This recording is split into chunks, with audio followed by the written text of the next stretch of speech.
Assalamualaikum warahmatullahi wabarakatuh. Kami dari kelompok 5 ingin mempresentasikan tentang hambatan majemuk dengan dosen pengampu Ibu Susilawati, MPD. Sebelum kita masuk ke materi, izinkan kami untuk memperkenalkan diri, yaitu saya sendiri, Matthew Maximilian Naibaho, dan ada dua anggota saya, yaitu Putri Salsabila dan Niken Kurniawati. Pengertian hambatan majemuk. Di sini yang ingin saya jelaskan yaitu arti dari kata hambatan majemuk. Hambatan majemuk itu ialah seseorang yang mengalami hambatan, tetapi tidak hanya satu, yaitu lebih dari satu. Nah, sebagai contoh adalah anak dengan hambatan penglihatan dan sekaligus memiliki hambatan pendengaran. Nah, anak yang termasuk golongan ini paling ekstrim. Kenapa? Karena dia tidak bisa melihat dan juga dia tidak bisa mendengar. Di mana jika orang yang tidak bisa mendengar dari lahir, berkemungkinan besar dia juga tidak akan bisa berbicara. Anak seperti ini disebut buta tuli atau tunanetra tunarungu. Penyebab terjadinya hambatan majemuk yang paling banyak adalah Down syndrome, kemudian user syndrome. Hambatan majemuk juga dapat terjadi sejak lahir dengan adanya kelainan-kelainan pada organ tubuh seperti hidrosefali, mikrosefali, akibat penggunaan obat-obatan yang salah oleh ibunya pada saat masa kehamilan. Hambatan majemuk dapat terjadi pada masa setelah kelahiran, diantaranya ensefalitis, stroke, meningitis, atau terjadi trauma pada kepala kelahiran. Prenatur juga sering menyebabkan anak menjadi disabilitas. Penyakit-penyakit seperti AIDS, rubella, herpes, sipilis, dan toxoplasmosis juga dapat menjadi penyebab terjadinya hambatan majemuk. Selain itu, hambatan majemuk juga dapat terjadi dikarenakan faktor sebagai berikut. Yang pertama, faktor prenatal atau terjadi sebelum kelahiran. Seperti yang tadi sudah saya jelaskan, yaitu dapat terjadi karena ketidaknormalan kromosom kompilasi pada anak dalam kandungan, ketidakcocokan RH, infeksi pada ibu ketika hamil, serta mengkonsumsi obat-obatan ataupun alkohol. Faktor kedua yaitu faktor natal, yaitu terjadi pada saat kelahiran. Hal ini dapat terjadi karena kelahiran prematur, luka pada saat kelahiran, kekurangan oksigen saat kelahiran, dan lain-lain. Ya, faktor postnatal terjadi setelah kelahiran. Contohnya, kecelakaan kendaraan, luka yang menyebabkan gangguan otak, ataupun benturan pada kepala, mendapat pukulan dan siksaan, dan sebagainya. Yang keempat, nutrisi yang salah, itu anak tidak mendapat perawatan yang baik, atau bisa disebut kekurangan gizi. Juga mungkin karena keracunan makanan, atau penyakit tertentu sehingga berpengaruh kepada otak.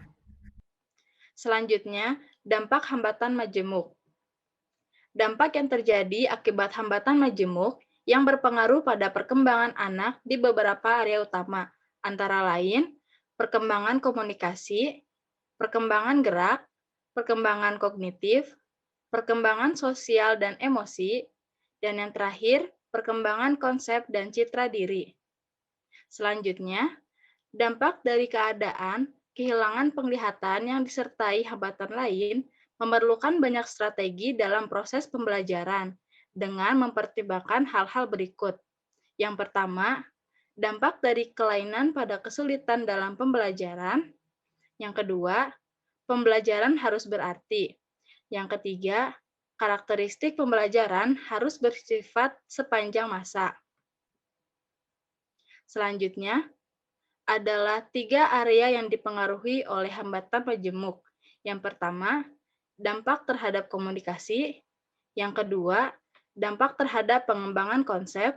Dan yang ketiga, dampak terhadap gerak. Dampak lain bagi anak dengan hambatan majemuk, yang pertama, dampak bagi anak, yaitu dampak yang merupakan gabungan dari keluar biasaan lebih dari satu aspek, seperti dampak tunarungu akan mendapat hambatan dalam berkomunikasi, ditambah dengan tunagrahita akan sulit dalam mengembangkan keterampilan hidup sehari-hari atau menolong diri sendiri. Yang kedua, dampak bagi keluarga. Ada orang tua yang sangat pasrah menerima kenyataan yang dihadapi, namun tidak jarang yang merasa terpukul dan tentu saja ada yang sangat tidak peduli. Reaksi atau sikap keluarga terhadap keluar biasaan yang menimpa salah satu anggota keluarga dipengaruhi oleh banyak faktor, di antaranya tingkat pendidikan latar belakang budaya, status sosial ekonomi keluarga, dan tingkat keluar biasaannya. Dan yang terakhir, dampak bagi masyarakat. Sikap masyarakat mungkin sangat bervariasi tergantung dari latar belakang sosial budaya dan pendidikan. Ada masyarakat yang ikut bersimpati, bahkan ikut membantu menyediakan berbagai fasilitas. Dan ada juga yang bersikap acuh tak acuh. Bahkan tidak jarang ada yang bersikap antipasti sehingga melarang anaknya bergaul atau berteman dengan anak berkebutuhan khusus. Selanjutnya, klasifikasi anak dengan hambatan majemuk. Hambatan majemuk pada seseorang dapat terjadi karena adanya suatu kombinasi, yaitu hambatan fisik, sensoris, mental, emosi, dan sosial. Berdasarkan pemahaman seperti ini, maka jenis hambatan majemuk sangat beragam.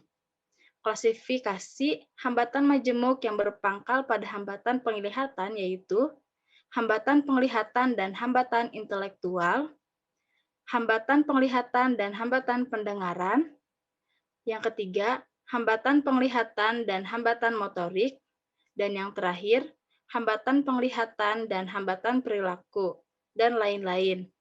Dengan cara yang sama, klasifikasi individu dengan hambatan majemuk dapat dilakukan dengan berpangkal hambatan yang lain. Selanjutnya, ada karakteristik individu dengan hambatan majemuk.